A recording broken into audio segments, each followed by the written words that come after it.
നിങ്ങൾക്ക് rental income മാത്രമേ ഉള്ളെങ്കിൽ 17 മുതൽ 20 ലക്ഷം രൂപ അല്ലെങ്കിൽ അതിൽ കൂടുതലാണെങ്കിലും സീറോ ടാക്സ് അടച്ചാൽ മതി.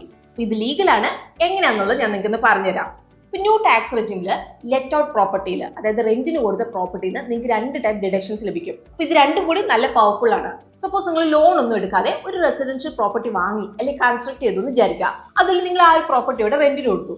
ഇപ്പോൾ ഒരു വർഷം റെന്റൽ ഇൻകം എന്ന് 17 ലക്ഷം രൂപയാണെന്ന് നിങ്ങൾ വിചാരിക്കുക. ആദ്യത്തെ കാര്യം, നിങ്ങൾക്ക് ഇവിടെ 30% സ്റ്റാൻഡേർഡ് ഡിഡക്ഷൻ ലഭിക്കും. ഇവിടെ 17 ലക്ഷത്തിന് 30% എന്ന് പറയുന്നത് 5,10,000 രൂപയാണ്. സോ ഇവിടെ ബാക്കിയുള്ളത് 11,90,000 രൂപയാണ്. ഇതിപ്പം 12 ലക്ഷത്തിന് താഴെ വന്നില്ലേ? സോ ഇവിടെ സെക്ഷൻ 87A റിബേറ്റിന് ശേഷം ടാക്സ് 0 ആയിരിക്കും. ഇനിയിപ്പം നിങ്ങൾ വിചാരിക്കുക, ഹോം ലോൺ എടുത്താണ് നിങ്ങൾ ഒരു പ്രോപ്പർട്ടി വാങ്ങിയത് അല്ലെങ്കിൽ കൺസ്ട്രക്ട് ചെയ്തതെന്ന്.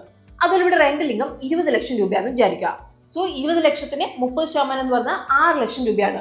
അപ്പൊ ഇവിടെ ബാക്കിയുള്ളത് 14 ലക്ഷം രൂപയാണ്. അപ്പൊ ഇവിടെ നിങ്ങളിപ്പോൾ ഹോം ലോൺ ഇൻട്രസ്റ്റ് റിഡക്ഷൻ നിങ്ങൾക്ക് ഇവിടെ ലഭിക്കും.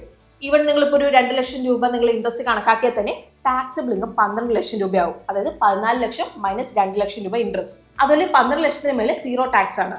ഇവിടെ സെക്ഷൻ 24B പ്രകാരം ലെറ്റ് ഔട്ട് പ്രോപ്പർട്ടിയിൽ ഹോം ലോണിന്റെ മേളിൽ നിങ്ങൾ എത്ര ഇൻട്രസ്റ്റ് അടച്ചാലും മൊത്തം എമൗണ്ട് നിങ്ങൾക്ക് ഡിഡക്ട് ചെയ്യാം. യാതൊരു ലിമിറ്റ് അതിനില്ല. ഈവൻ ന്യൂ റെജിമിലും. അതിലൂടെ ഇപ്പോൾ നെറ്റ് ടാക്സബിൾ ഇൻകം 12 ലക്ഷത്തിനുള്ളിൽ വന്ന സെക്ഷൻ 87A കീഴിൽ 60,000 രൂപ റിബേറ്റ് മൊത്തം ടാക്സ് വൈപ്പ് ഔട്ട് ചെയ്യും. ഇനിയിപ്പം നിങ്ങളുടെ ഇൻട്രസ്റ്റ് എമൗണ്ട് 2 ലക്ഷത്തിന് മേളിലാണെങ്കിൽ ഈവൻ വലിയ എമൗണ്ടിൽ നിങ്ങൾക്ക് സീറോ ടാക്സ് അടയ്ക്കാൻ വേണ്ടിയിട്ട് ഇവിടെ സാധിക്കും. ഇവിടെ ഒരു കാര്യം നിങ്ങൾ ശ്രദ്ധിക്കണം, ഇത് റെസിഡൻഷ്യൽ ലെറ്റ് ഔട്ട് പ്രോപ്പർട്ടിയിൽ മാത്രമേ വർക്ക് ആവുള്ളൂ. സോ ഈ അടുത്ത് പ്രോപ്പർട്ടി വാങ്ങിച്ച് നിങ്ങളുടെ ഫ്രണ്ട്സ് ഉണ്ടെങ്കിൽ അവർക്ക് ഈ ഒരു വീഡിയോ ഷെയർ ചെയ്യാൻ വേണ്ടിയിട്ട് മറക്കണ്ട.